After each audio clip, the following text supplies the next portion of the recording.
Добра вест пристигна од клинички. Трансплантирано срце утрово почна да чука во градите на примател, кој бил на листата за чекање.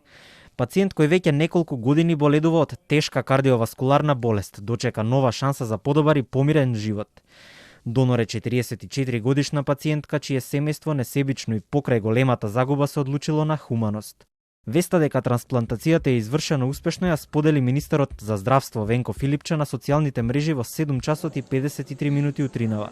Се заблагодари на огромниот тим лекари вклучени во подготовката на тешката операција и потенцира дека следните неколку дена се критични за состојбата на пациентот, со надеж дека телото ќе го прифати новиот орган.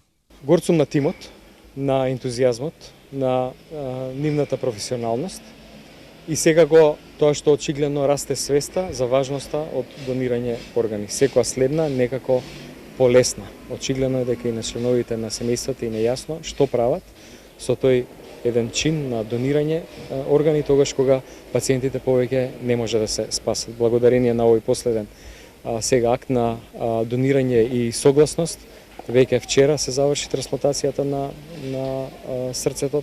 Пациентот е водел за интензивна нега, секако дека престојат неколку дена кои што се критични, денеска трансплантацијата на бубрезите, така да верувам дека ова ќе продолжи понатаму. Во 23 часот медицинските тимови на клиниката за урологија и клиниката за кардиохирургија ја започнаа експлантацијата на бубрези и срце од пациентката која доживеала мозочна смрт. Час потоа, околу полноќ, лекарите ја започнаа постапката за трансплантација на срцето и бубрезите, за потоа да следи експлантација на коскени ткива. Макотрпната работа на тимот доктори донесе нова шанса за подобар живот на неколку луѓе кои се лекуваат на клиниката за ортопедија. Денес на клиниката за урологија се прават и 2 трансплантации на бубрек од починат донор. Двајца пациенти на возраст од 30 и 23 години кои подолго време се на дијализа ќе добијат бубрек од 44 годишната пациентка која вчера беше дијагностицирана со мозочна смрт.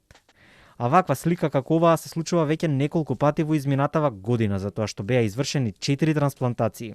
Во оваа последна и најнова операција учествуваат тимови од Државната кардиохирургија и од Жан Митрев, начело со професор Сашко Јовев и доктор Жан Митрев, како и анестезиолозиот Карил начело со доктор Маја Мојсова.